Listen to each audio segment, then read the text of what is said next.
The mighty name of Jesus Christ. യേശുവിൻ്റെ നാമം മാത്രം, സർവനാമത്തിൽ മേലായ നാമമായ യേശു ക്രിസ്തുവിൻ്റെ നാമം മാത്രം ഈ അതിരാവിലെ സമയം മഹത്വപ്പെടുമാറാകട്ടെ. സർവശക്തൻ, സർവജ്ഞാനി, സർവവ്യാപി, അത്ഭുതമന്ത്രി, വീരനാം ദൈവം, നിത്യപിതാവ്, സമാധാനത്തിൻ്റെ പ്രഭു, പിതാവില്ലാത്തവർക്ക് നല്ലൊരു പിതാവും പെറ്റമ്മയെ കവിഞ്ഞ് നല്ല ആദരവാനുമായ കർത്താവിൻ്റെ സാന്നിധ്യം എന്നോടും ഏത് സമയത്താണോ ഈ വീഡിയോ കാണുകയും കേൾക്കുകയും ചെയ്യുന്ന താങ്കളോടും, കുഞ്ഞാണോ പ്രായത്തിൽ മുതിർന്നവരാണോ ആര് തന്നെയായാലും, സ്വർഗീയ പിതാവിന്, സ്വർഗീയ അപ്പായ്ക്ക്, മൈ ഹെവൻലി ഫാദർ, എൻ്റെ റിയൽ ഫാദർ, ആ സ്വർഗീയ പിതാവിന് എന്താണ് സംസാരിക്കാനുള്ളത്, എന്നോടും നിങ്ങളോടും എന്താണ് സംസാരിക്കാനുള്ളത്, അതുമാത്രം ഈ 7 നാവിൻ കൂടി പുറത്തു വരട്ടെ എന്ന് ആഗ്രഹിക്കുകയും പ്രാർത്ഥിക്കുകയും ചെയ്യുന്നു. ഇന്ന് എൻ്റെ സ്വർഗീയ അപ്പ എനിക്ക് തന്ന ചില ചിന്തകൾ ഞാൻ പറയുമ്പോൾ തന്നെ സ്വർഗം എന്തെങ്കിലും കൂടെ ആഡ് ചെയ്യുന്നെങ്കിൽ, സ്വർഗീയ പിതാവ് തൻ്റെ ആത്മാവിനാൽ എന്തെങ്കിലും ആഡ് ചെയ്യുന്നെങ്കിൽ അവ അതാത് സമയം എൻ്റെ ഇച്ഛകൾക്കല്ല അപ്പൻ്റെ ഇച്ഛയ്ക്ക് ഒത്തവണ്ണം സംസാരിക്കാൻ ഞാൻ ആഗ്രഹിക്കുന്നു. അപ്പൻ പറഞ്ഞ ചിന്ത മാത്രമേ പ്രാർത്ഥനാ സമയത്തും അല്ലാതെയും അപ്പൻ പറഞ്ഞ ചിന്ത മാത്രമേ എന്നിലുള്ളൂ. അപ്പ എന്ന് പറയുമ്പോൾ വീണ്ടും ആവർത്തിക്കുകയാണ്, സ്വർഗീയ പിതാവ്, മൈ ഹെവൻലി ഫാദർ. യേശുവേ സ്തോത്രം, പരിശുദ്ധനെ സ്തോത്രം. നാം ഓരോരുത്തരും എന്ന് പറയുമ്പോൾ ഞാൻ ഉൾപ്പെടെയുള്ള അനുഭവമാണ് പറയുന്നത്. എന്നെ മാറ്റി നിർത്തി സംസാരിക്കാൻ കഴിയത്തില്ല. നമ്മൾ ഓരോരുത്തരും അപ്പൻ്റെ മുമ്പിൽ തുല്യരാണ്. നാം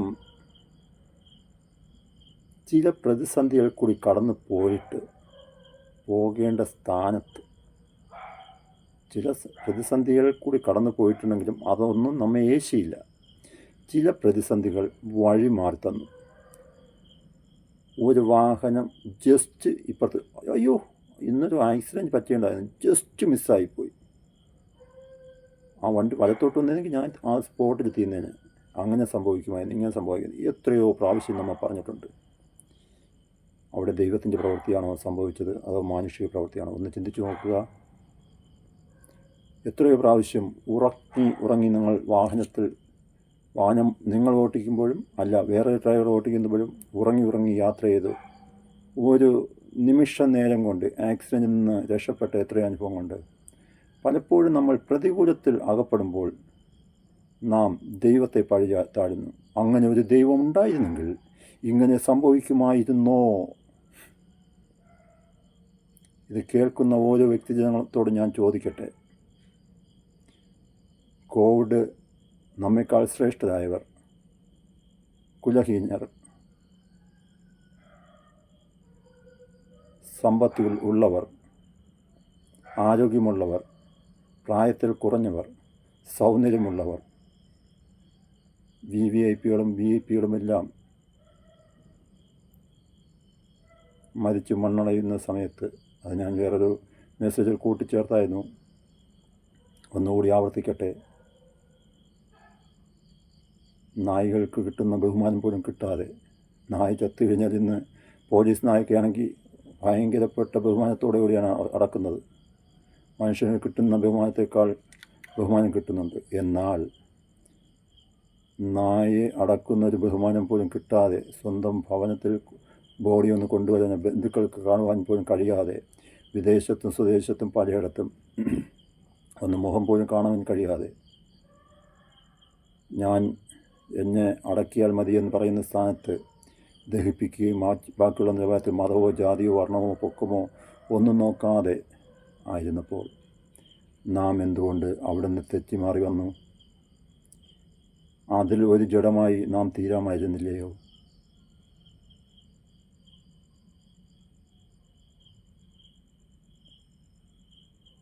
നാം അറിയാതെ എന്തെല്ലാം പ്രതികൂലങ്ങൾ നമ്മുടെ കുഞ്ഞുങ്ങൾക്കും മാതാപിതാക്കൾക്കും സഹോദരങ്ങൾക്കും എല്ലാം കടന്നുപോയി. അവിടെ നമുക്ക് മുൻപടെയായി പിൻപടെയായി എല്ലാം നമ്മോട് കൂടിയിരുന്ന ആ ദൈവ സാന്നിധ്യമല്ലേ നമ്മെ വഴി നടത്തിയത് എന്ന് നാം ഓർക്കാതിരിക്കരുത്. Yes God. ഇസ്രായേൽ ജനത്തെ മിസ്രൈമിൻ്റെ അടിമത്തത്തിൽ നിന്നും മോചിക്കുമ്പോൾ ചെങ്കടൽ രണ്ടായി വിഭാഗിക്കുകയും അതുവരെ കിലോമീറ്ററോളം ദൂരവും അതേ പൊക്കത്തിലും ജലത്താൽ മൂടപ്പെട്ട ആ കടൽ അവർ അവിടെ എത്തിയപ്പോൾ ഉണങ്ങിയ നിലമായി പ്രതികൂലം മാറി. ഇന്ന് നിങ്ങളുടെയും എൻ്റെയും ജീവിതത്തിൽ ചില ചെങ്കടലുകൾ അവിടെ പറയുന്നത് മുന്നിൽ ചെങ്കടൽ, പിന്നിൽ മിസ്രൈമ സൈന്യം, വശങ്ങളിൽ പാറക്കെട്ടുകൾ, പർവ്വത സമാനമായ പാറക്കെട്ടുകൾ, ഒരു മാർഗവുമില്ല, 4 വശത്തും ശത്രു. ഇനി രക്ഷയില്ല എന്ന് ചിന്തിച്ച സ്ഥാനത്ത് ഒന്നുകിൽ ഭൂമി ആരൊക്കെയോ പറയുന്ന കേൾക്കാമല്ലോ, ചില സാഹചര്യങ്ങളിൽ ഭൂമി പിളർന്ന് താഴെ പോയാൽ മതിയായിരുന്നു എന്ന് ചിന്തിച്ചിട്ടുണ്ട്. ഒരുപക്ഷെ കേൾക്കുന്ന നിങ്ങൾ ഒരുപക്ഷെ പറഞ്ഞിട്ടുണ്ടാവാം. ഇല്ലെങ്കിൽ മേളിൽ നിന്നൊരു കരം വന്ന് മേളിലോട്ട് കൊണ്ടുപോകണം, അല്ലാതെ വേറൊരു രക്ഷയില്ല എന്ന് ചിന്തിച്ച സ്ഥാനത്ത് ഉണങ്ങിയ നിലത്തിൽ കൂടി ഇസ്രായേൽ ജനത്തെ നടത്തിയെങ്കിൽ ആ ദൈവം തന്നെയാണ് അവർക്ക് കൊടുത്തിരിക്കുന്നതിനേക്കാൾ ശ്രേഷ്ഠമായ പദവിയിലൂടെ നമ്മെ ഇന്നും ഇന്നലെയും നാളെയും നടത്തുന്നത്. ഇന്നലെ നടത്തിയതും ആ ദൈവമാണ്, ഇന്ന് നടത്തിക്കൊണ്ടിരിക്കുന്നതും ആ ദൈവമാണ്, നാളെ നടത്തുവാൻ പോകുന്നതും ആ ദൈവം തന്നെയാണ്. പിറുപിറുപ്പ് കൂടാതെ ആ ദൈവത്തിൽ നമ്മൾ വിശ്വസിച്ച് മുന്നോട്ട് പോവുകയാണെങ്കിൽ ആ ദൈവം നമ്മെ നടത്തുവാൻ വിശ്വസ്തൻ തന്നെയാണ്.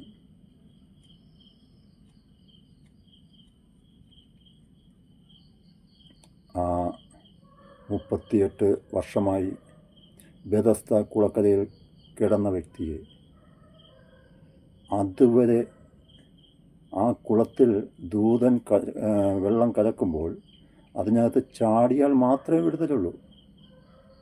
അവിടുത്തെ നിയമപ്പോലും ലംഘിക്കുവാൻ അധികാരമുള്ള നിയമമുണ്ടാക്കിയ ദൈവം, നീ വെള്ളത്തിൽ ചാടി വിടുതൽ പ്രാപിക്കേണ്ട, 38 വർഷമായി കിടക്കയില്ലേ, നിനക്ക് വേണ്ടി ഞാൻ നിയമം മാറ്റി എഴുതുന്നു, എന്ത് ചെയ്യേ, എഴുന്നേറ്റ് കിടക്കെടുത്ത് നടക്കുക. നിനക്ക് സുഖമാകുവാൻ മനസ്സുണ്ടോ, എന്നാൽ നീ കിടക്കെടുത്ത് നടക്കുക എന്ന് പലർക്കും നമുക്ക് ഓരോരുത്തർക്കും ആ കിടക്കയുടെ സുഖം പറ്റി നമ്മൾ കിടക്കുമ്പോൾ ദൈവം ചോദിക്കുന്നു, എടാ നിനക്ക് വേണ്ടി നീ ഒന്ന് എഴുന്നേൽക്കാൻ മനസ്സുണ്ടോ, നിനക്ക് വേണ്ടി അത് പുതുവഴി നിന്നെ മുന്നിൽ തുറന്നു കിടക്കുന്നു. നീ ഇതുവരെയും കണ്ടത് ജലാശയമാണ്, ഇതുവരെയും കണ്ടത് തിരമാലയാണ്. ഉണങ്ങിയ നില കാണണമെങ്കിൽ നിൻ്റെ ആത്മീയ കണ്ണ് തുറന്നു നോക്ക്. ആത്മീയ മനുഷ്യനൊന്ന് ശക്തിപ്പെട്ടതിന് ശേഷം ആത്മീയ കണ്ണൊന്ന് തുറന്ന് നോക്കുകയാണെങ്കിൽ നിനക്കതിനെ ദർശിക്കുവാൻ കഴിയും. Thank God Jesus Christ. Thank God Jesus Christ. ലാസറിനെ കല്ലറയ്ക്കകത്ത് വച്ച് 3 നാൾ കഴിഞ്ഞിട്ട് അത് എന്തോ ചെയ്യുന്ന അനുഭവത്തിൽ, നാറ്റം വമിക്കുന്ന അനുഭവത്തിൽ, അതുവരെ അങ്ങനെ ഒരു സംഭവം നടന്നിട്ടുണ്ടോ എന്ന് എനിക്കറിയത്തില്ല. പക്ഷെ അന്ന് അങ്ങനെ നടന്നു. ലാസറിനെ ഉയർപ്പിക്കുന്ന സർവശക്തനായ ദൈവം കണ്ണുനീർ വാർക്കുന്നൊരനുഭവം. ഇനി മാർത്തയ്ക്കും മറിയയ്ക്കും അങ്ങനെ ഒരു സഹോദരനില്ല, മരിച്ചുപോയി, നാറ്റം വമിച്ചു, ഇനി പ്രത്യാശയ്ക്ക് വകയില്ല.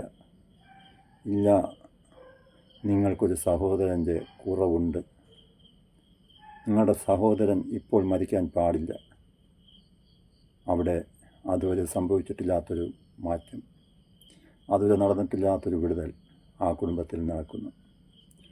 നിൻ്റെയും എൻ്റെയും ജീവിതത്തിൽ സഹോദരി, ദൈവം കൂടെയുണ്ടെങ്കിൽ ചില വിടുതലുകൾ അത് ഇതുവരെയും സംഭവിച്ചിട്ടുണ്ടോ എന്ന് നോക്കണ്ട. രോഗമാകട്ടെ, കഷ്ടമാകട്ടെ, നഷ്ടമാകട്ടെ, തളർച്ചയാകട്ടെ, ബുദ്ധിമുട്ടാവട്ടെ, എന്ത് തന്നെയായാലും ഇനി മുന്നോട്ട് ഗമിക്കാൻ കഴിയത്തില്ലെന്ന ഒരു ചിന്താഗതിയോട് നീ ആയിരിക്കുന്നെങ്കിൽ ആ ചിന്താഗതിയെ മാറ്റി എഴുതുവാൻ ശക്തനായ ദൈവം നാളുകളിൽ അത്ഭുതം പ്രവർത്തിക്കുക തന്നെ ചെയ്യും. അവൻ അത്ഭുതമന്ത്രിയാണ്, അവൻ വീരനാം ദൈവമാണ്. അത്ഭുതമന്ത്രിക്ക് മാത്രമേ അത്ഭുതം പ്രവർത്തിക്കാൻ കഴിയത്തുള്ളൂ. അവൻ പ്രവർത്തിക്കുന്ന അത്ഭുതം നാം പ്രവർത്തിക്കണമെങ്കിൽ അവൻ്റെ മക്കളായിത്തീരണം, മക്കളെങ്കിലും അവകാശികൾ. അദ്ദേഹം വീരനാം ദൈവമാണ്. ആ വീരത്വം നമ്മിൽ പുറപ്പെടണമെങ്കിൽ ആ വീരനാം ദൈവത്തിൻ്റെ മക്കളായി നാം മാറണം. നിത്യപിതാവാണ് അവൻ. നിത്യപിതാവെന്ന് പറയുമ്പോൾ പിതാവ് ഒരുപക്ഷെ എപ്പോഴും കൂടെ കാണും, നമ്മുടെ ആവശ്യം നടത്തിത്തരണമെന്നില്ല. അവൻ പിതാവില്ലാത്തവർക്കും നിത്യപിതാവ് തന്നെയാണ്, പിതാവുള്ളവർക്കും നിത്യപിതാവ് തന്നെയാണ്. ആ പിതാവിൻ്റെ പുത്രിമാരായി നാം ഓരോരുത്തരും തീരുകയാണെങ്കിൽ ആ പിതാവ് നമ്മോടൊപ്പം ഇരുന്ന് ദാവീദ് ഗോത്രത്തിൻ്റെ സിംഹമായ ദൈവം നമുക്ക് മുൻപായി നടന്ന് നമുക്ക് മുന്നിൽ നിൽക്കുന്ന മഹാപർവ്വതങ്ങളെ ഇടിച്ച് ഭൂമിയാക്കുവാൻ, കുഴികളെ നികത്തുവാൻ, കുന്നുകളെ മാറ്റുവാൻ ശക്തനായ ദൈവമാണെന്ന് നാം മറന്നു പോകരുത്.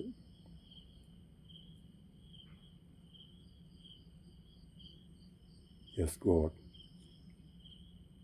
വനസമാനമായ ഒരു അനുഭവത്തിൽ കൂടി കടന്നു പോകുമ്പോൾ എന്തുമാത്രം പ്രതിസന്ധിയാണ് പാമ്പിൻ്റെയും തേളിൻ്റെയും മറ്റ് ജന്തു മൃഗാദികളുടെയും അനുഭവത്തിൽ കൂടി കടന്നു പോകേണ്ട ഒരു സാഹചര്യമാണ്. എന്നാൽ നമ്മുടെ ജീവിത പടകാകുന്ന ആ പടകിൽ, ആ ബോട്ടിൽ കർത്താവ് ഉണ്ട് എങ്കിൽ, യെസ് ഗോഡ്, കർത്താവ് ഉണ്ട് എങ്കിൽ ഏത് തിരമാലകളെയും ഏത് പ്രതികൂലങ്ങളെയും ശാന്തമാക്കുവാൻ ആ ദൈവത്തിന് കഴിയും. കുഞ്ഞെ, നീ യാത്ര ചെയ്ത വാഹനത്തിൽ അതിൻ്റെ സസ്പെൻഷൻ നന്നായിരുന്നത് കൊണ്ടാണ് റോഡിലെ കട്ടർ അറിയാതെ, റോഡിലെ ഹമ്പ് അറിയാതെ, കുണ്ടും കുഴിയും ഒന്നും അറിയാതെ നീ സേഫ്റ്റിയായിട്ട് അല്ലെങ്കിൽ നല്ല ആക്ഷനോടുകൂടി കുഷൻ സീറ്റിൽ നിന്ന് യാത്ര ചെയ്യാൻ കഴിഞ്ഞത്. റോഡിൽ കുണ്ടും കുഴിയും ഇല്ലാഞ്ഞിട്ടല്ല. കുണ്ടും കുഴിയും ഇല്ലാത്ത റോഡുകളുമുണ്ട്, ഇല്ലെന്ന് ഞാൻ പറയുന്നില്ല. എന്നാൽ ആ സസ്പെൻഷൻ അല്ലെങ്കിൽ ആ സോക്കപ്സേർ ഏതെങ്കിലും പ്രതികൂലം വരുമ്പോൾ അവിടെ നിന്ന് താങ്ങുവാൻ, ആ വാഹനത്തെ താങ്ങുവാൻ മതിയായി ഒരു ചെറിയൊരു വാഹനത്തിൽ നിൽക്കുന്നുവെങ്കിൽ സ്വർഗീയ പിതാവിൻ്റെ ഉള്ളംകരത്തിൽ വഹിച്ചിരിക്കുന്ന കുഞ്ഞുങ്ങളാവുന്ന നാം ഓരോരുത്തരെയും അവൻ എന്തുമാത്രം പരിപാലിക്കുമെന്ന് നാം മറന്നു പോകരുത്. ഒരു കാര്യം ഞാൻ ഓർക്കുന്നു. പണ്ട് കാലത്ത് കാട്ടുതീ പടരുന്ന സമയത്ത് കാട്ടുകോഴിയും 10-12 കുഞ്ഞുങ്ങളുമായി ഇങ്ങനെ ഇരിക്കുമ്പോൾ ആ കാട്ടുകോഴി ഇനി ഓടിയിട്ട് രക്ഷയില്ല എന്ന് മനസ്സിലാക്കിയത് കാരണം അതിൻ്റെ ചിറകിൻ കീഴിൽ ഈ കുഞ്ഞുങ്ങളെ ഒതുക്കിയിരുത്തിയ ശേഷം അത് ആ തീക്ക് ഇരയായിത്തീർന്നു. യെസ്. എന്നാൽ കാട്ടിലെ തീയെല്ലാം അണഞ്ഞ് എല്ലാം ശാന്തമായ ശേഷം നോക്കുമ്പോൾ ഒരിടത്ത് അല്പം കൂന കൂടിയിരിക്കുന്നു. അതിനെ തട്ടി നോക്കുമ്പോൾ അതിൻ്റെ അടിയിൽ നിന്ന് കുഞ്ഞുങ്ങൾ രക്ഷപ്പെട്ടിരിക്കുന്നത് കാണാം. ഇതാണ് നാം പലപ്പോഴും കേട്ടിട്ടുള്ളത്. കോഴി തൻ്റെ കുഞ്ഞിനെ ചിറകിൻ കീഴിൽ മറയ്ക്കുന്നത് പോലെ, കഴുകൻ തൻ്റെ കുഞ്ഞിനെ അണയ്ക്കുന്നത് പോലെ സ്വർഗസ്വനായ ദൈവം തൻ്റെ പൈതങ്ങളാവുന്ന ദൈവമക്കളെ എത്രമാത്രം കണ്ണിലെ കൃഷ്ണമണി പോലെ പൊതിയുന്നതാവുന്നു. നാം ഒന്ന് ചെയ്താൽ മാത്രം മതി. ചിന്തിച്ചു നോക്കുക, ഞാനും നിങ്ങളും ആ ദൈവത്തിൻ്റെ മക്കളാണോ? ഇതൊരു മക്കളാകുവാൻ ഭാഗ്യം ലഭിച്ചില്ല എങ്കിൽ കർത്താവെ, ഞാൻ ഈ സമയം, ഈ വചനം കേൾക്കുന്ന ഈ സമയം അങ്ങയുടെ മകളാകുവാൻ ആഗ്രഹിക്കുന്നു. അങ്ങനെ ആഗ്രഹിക്കുന്നവർക്ക് എന്നോടൊപ്പം ചേർന്ന് പറയാമോ? കർത്താവെ, ഞാൻ അങ്ങയെ എൻ്റെ കർത്താവ് രക്ഷിതാവുമായി ഹൃദയം കൊണ്ട് വിശ്വസിക്കുകയും എൻ്റെ നാവ് കൊണ്ട് ഏറ്റു പറയുകയും ചെയ്യുന്നു. ശബ്ദമുയർത്തി പറഞ്ഞാൽ ഹൃദയം കൊണ്ട് വിശ്വസിക്കുക മാത്രമല്ല, നാവ് കൊണ്ട് ഏറ്റു പറയുന്നു. നാം ആലോചിച്ച് നോക്കുക, ഒരു മുഖ്യമന്ത്രിയോ പ്രധാനമന്ത്രിയോ ഒരു സ്ഥാനത്തേക്ക്, അല്ലെങ്കിൽ ഒരു കൗൺസിലറാവട്ടെ, നീ MLA MP ആരോ ആവട്ടെ, ഒരു സ്ഥാനത്തിലേക്ക് പ്രവേശിക്കുമ്പോൾ അവർ എന്ത് ചെയ്യുന്നു? ഉടമ്പടി. ഞാൻ ഇന്ന നിലവാരത്തിൽ രാജ്യം ഭരിച്ചു കൊള്ളാം എന്ന് പറഞ്ഞ് ഒരു ഉടമ്പടിയാണ് ചെയ്യുന്നത്. പലപ്പോഴും അവയുടെ ഉടമ്പടി അത് മാറിപ്പോകാം, മനുഷ്യൻ അത് മാറിപ്പോകാം, പക്ഷേ ദൈവം മാറത്തില്ല. വാക്കുമാറാത്തവനായ ദൈവം നമ്മോട് കൂടെ ഇരുന്ന്, നമ്മുടെ ചാരത്ത് നിന്ന്, ഇല്ല, നമ്മുടെ ഉള്ളിൽ വസിച്ച് നമ്മെ നടത്താൻ ശക്തനാണ്. ആ ദൈവവുമായി ഒരു ഉടമ്പടി ചെയ്താൽ, അങ്ങേ രക്ഷിതാവും കർത്താവുമായി സ്വീകരിക്കുന്നു എന്ന് നമ്മൾ ഒരു ഉടമ്പടി ചെയ്തു കഴിഞ്ഞാൽ, ആ സർവശക്തനായ, സർവജ്ഞാനിയായ, സർവവ്യാപിയായ ആ കർത്താവ്, ആ പിതാവ്, വാത്സല്യ പിതാവ്, തൻ്റെ മക്കളായി നാം ഓരോരുത്തരെയും ചേർക്കുവാൻ നമ്മുടെ ഹൃദയത്തെ നാം ഏൽപ്പിച്ചു കൊടുക്കണം. നമ്മുടെ ഹൃദയവാതിൽ ഒന്ന് തുറന്നു കൊടുക്കുകയാണെങ്കിൽ, അവൻ വാതിൽക്കൽ നിന്ന് മുട്ടുന്നു. ആരെങ്കിലും എൻ്റെ ശബ്ദം കേട്ട് വാതിൽ തുറന്നാൽ ഞാൻ അവനോടും അവൻ എന്നോടും കൂടി ഇരുന്ന് അത്താഴം കഴിക്കും. സഖായി എന്ന് പറയുന്ന ചുങ്കക്കാരൻ്റെ ജീവിതത്തിൽ വന്ന രൂപാന്തരം നമ്മുടെ ഓരോരുത്തരുടെയും ജീവിതത്തിലേക്ക് വരട്ടെ. ഏക സത്യദൈവത്തെ വിശ്വസിക്കുകയും ആ ദൈവത്തിൻ്റെ ഗൈഡൻസിനകത്തും അനുസരിച്ച് മുന്നോട്ട് പോവുകയും ചെയ്താൽ ഏത് പ്രതിസന്ധി ആയിക്കോട്ടെ, ഇപ്പോൾ യുദ്ധശ്രുതികളൊക്കെ വിദേശത്തും സ്വദേശത്തും ഗ്യാസിൻ്റെ പ്രശ്നങ്ങളും പല പ്രശ്നങ്ങളുമൊക്കെ എല്ലാം പലതും സംഭവിക്കുന്നു. എന്നാൽ ഇനി കോഴിക്കുഞ്ഞിൻ്റെ കാര്യം പറഞ്ഞതുപോലെ എന്ത് തന്നെ വന്നാലും, മരണം തന്നെ വന്നാലും, ദൈവമക്കൾക്ക് അത് നന്മയായിത്തീരും. ജീവിക്കുന്നുവെങ്കിൽ അത് ലാഭം, മരിക്കുന്നതും ലാഭം. ജീവിക്കുന്നുവെങ്കിൽ അത് ദൈവത്തിനായി, മരിക്കുന്നത് ലാഭം എന്ന തീരുമാനം. ഒരു മൊബൈൽ ഫോൺ, അത് അതിൻ്റെ ഇഷ്ടമല്ല ചെയ്യുന്ന, അതിൻ്റെ അകത്ത് കിടക്കുന്ന സിമ്മിൻ്റെ, അല്ലെങ്കിൽ അതിൻ്റെ അകത്ത് കിടക്കുന്ന സെറ്റിങ്സിന് അനുസരിച്ച് കാര്യങ്ങൾ ചെയ്യുന്നത് പോലെ നാം ദൈവത്തെ നമ്മുടെ ഹൃദയത്തിലേക്ക് ഏൽപ്പിച്ചു കഴിഞ്ഞാൽ, ദൈവത്തിൻ്റെ ഗൈഡൻസിനകത്ത് ആയിത്തീരുവാൻ നമ്മെ തന്നെ സമർപ്പിച്ചു കഴിഞ്ഞാൽ, പിന്നെ നമ്മൾ വാഴുന്നത് നാമല്ല, ദൈവമത്രേ. പിന്നെ നമ്മെ നടത്തേണ്ടത് ദൈവത്തിൻ്റെ ഉത്തരവാദിത്തമാണ്. ആ ദൈവം നമ്മെ മരണപര്യന്തം വിശ്വസ്തയോടെ കാക്കുവാൻ വിശ്വസ്തനും ശക്തനുമാണ്. ഒന്നുകൂടി ആവർത്തിക്കട്ടെ, ഏത് വിധമായ തീച്ചൂളയുടെ നടുവിൽ കൂടി പോയാലും, ശദ്രക്, മേശക്, അബേദ്നെഗോവിൻ്റെ ആ തീക്കുണ്ടത്തിൽ എറിഞ്ഞപ്പോൾ നാലാമജ്ഞയായി കടന്നു വന്ന ദൈവം എന്തിനു വേണ്ടി എറിഞ്ഞു? വിഗ്രഹത്തെ സേവിക്കാത്തതുകൊണ്ടെറിഞ്ഞു. എന്നാൽ ആ ദൈവത്തെ വിശ്വസിച്ച ആ ശദ്രക്, മേശക്, അബേദ്നെഗോവിനെ പ്രൊട്ടക്ഷൻ ചെയ്തതുപോലെ, ആ കോഴി തൻ്റെ കുഞ്ഞുങ്ങളെ പ്രൊട്ടക്ഷൻ ചെയ്തതുപോലെ, സ്വന്തം ജീവൻ പണയം വെച്ച് അവസാനത്തുള്ളി രക്തം വരെയും കാൽവരിയിൽ ഊറ്റിത്തന്ന് എൻ്റെയും നിങ്ങളുടെയും കഴിഞ്ഞ നാളുകളിൽ ജനിച്ചതും ഇന്ന് ജനിച്ചുകൊണ്ടിരിക്കുന്നതും നാളെ ജനിക്കുവാൻ പോകുന്ന സകല മാനവരാശിയുടെയും വിടുതലിനു വേണ്ടി, രക്ഷയ്ക്ക് വേണ്ടി, വീണ്ടെടുപ്പിന് വേണ്ടി, പാപമോചനത്തിന് വേണ്ടി അവസാനത്തുള്ളി രക്തം വരെയും കാൽവരി ക്രൂശിൽ ഊറ്റിത്തന്ന ആ കർത്താവിൻ്റെ സന്നിധിയിൽ ഒന്ന് സമർപ്പിക്കാമോ? അത്ഭുതം പ്രവർത്തിക്കുകയും ചെയ്യും ദൈവം. ആ ദൈവം വഴിയിൽ ഉപേക്ഷിച്ച് പോകുന്ന ദൈവമല്ല. ദുർഘടങ്ങളിൽ മാറി നിൽക്കുന്ന ദൈവമല്ല. ദുർഘടങ്ങൾ വരുമ്പോൾ, നിനക്ക് നടക്കുവാൻ വയ്യാത്ത, നിനക്ക് മുന്നോട്ട് പോകുവാൻ വയ്യാത്ത പ്രതിസന്ധികൾ വരുമ്പോൾ തൻ്റെ മാറത്ത് വായിച്ചുകൊണ്ട്, ചുമന്നുകൊണ്ട് പോകുന്നൊരു ദൈവമാണ്. ഇത് പറയുമ്പോൾ ഞാൻ ഒരു കാര്യം ഓർക്കുന്നു.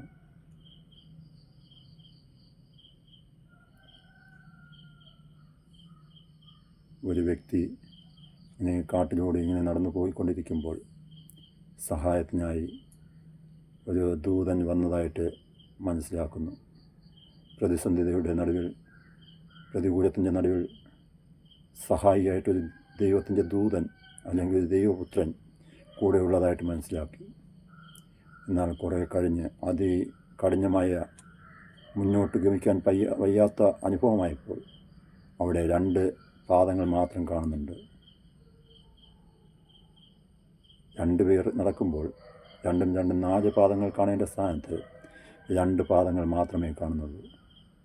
അപ്പോൾ ഈ ദൈവദൂതനോട് അല്ലെങ്കിൽ ദൈവപുത്രനോട് ഈ വ്യക്തി ചോദിക്കുകയാണ്, എന്തുകൊണ്ട് ഇന്ന ഭാഗങ്ങളിലെല്ലാം നമ്മൾ 2 പേരുണ്ടായിരുന്നു, ഇങ്ങനെ പ്രതിസന്ധി വന്നപ്പോൾ എന്നെ വിട്ടിട്ട് താങ്കൾ പോയല്ലേ?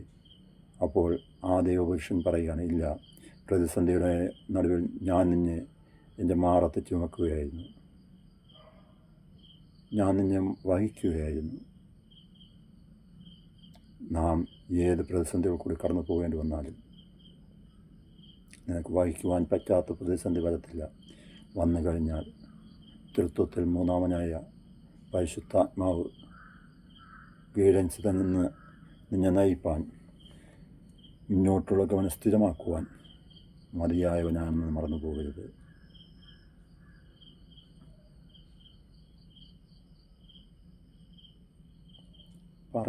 നമുക്ക് പറയാം. എന്തു പറയാം? ഇന്ന് ലോകത്ത് വിളിച്ചു പറയുന്നത് പോലെ അത്ഭുതമുണ്ട്, അടയാളമുണ്ട്, നിനക്ക് ഇംഗ്ലണ്ടിൽ പണി കിട്ടും, നിനക്ക് ആസ്ട്രേലിയയിൽ പണി കിട്ടും, നിനക്ക് അന്റാർട്ടിക്കയിൽ പണി കിട്ടും, നാളെ നിന്നെ അങ്ങ് ഉയർത്തും, വാലില്ലാ തലയാക്കും, അങ്ങനെ ഇങ്ങനെയൊക്കെ പറഞ്ഞു കഴിഞ്ഞാൽ അത് എല്ലാവർക്കും സന്തോഷമുള്ള കാര്യമാണ്.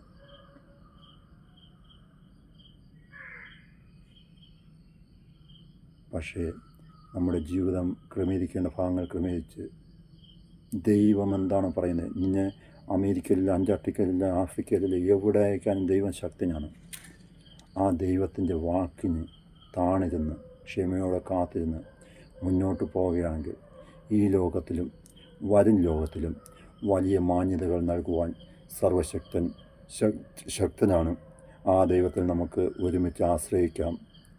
ഓരോ നാളും ദൈവവചനങ്ങൾ വായിച്ചും ധ്യാനിച്ചും ആത്മീയ മനുഷ്യന് വേണ്ടുന്ന ഭോജനം കൊടുത്ത് ആത്മീയ മനുഷ്യൻ ശക്തിപ്പെടേണ്ടതിന് വേദവചനം വായിച്ചും അതിനനുസരിച്ചുള്ള ജീവിത ക്രമീണത്തോടെ മുന്നോട്ട് പോകാം. ഒരിക്കലും പരാജയമല്ല. അല്പം കഷ്ടതയോ ബുദ്ധിമുട്ടോ നെടുവീർപ്പോ ഒക്കെ വന്നിരിക്കാം. പക്ഷേ മറന്നു പോകരുത്, നിൻ്റെ ബുദ്ധിമുട്ടിൻ്റെ നടുവിൽ ഏലിയാവിനെ കാക്കയെ അയച്ചു പോഷിപ്പിച്ച ദൈവം, യോന അനുസരണക്കേട് കാണിച്ച് മത്സ്യത്തിൻ്റെ വായിലകപ്പെട്ടെങ്കിലും അവനെ നടത്തേണ്ട നിലവാരത്തിൽ നടത്തിയ ദൈവമുണ്ട്. നീ ഒരുപക്ഷെ മത്സ്യത്തിൻ്റെ വായിൽ പ്രതികൂലമാണ്, അയ്യോ അടഞ്ഞു, ഇരുട്ടാണ് എന്ന് ചിന്തിച്ചാലും അപ്പുറമായി ഒരു തീരമുണ്ട്. അവിടെ ആ തീരെ തണയ്ക്കുന്ന ഒരു ദൈവമുണ്ട്. മറന്നു പോയത്. ആ ദൈവത്തിൻ്റെ ഇഷ്ടം ചെയ്ത് നമുക്ക് മുന്നേറാം. ദൈവം നമ്മെ ഏവരെയും ധാരാളമായി അനുഗ്രഹിക്കുമാറാകട്ടെ. ആമേൻ, ആമേൻ, ആമേൻ.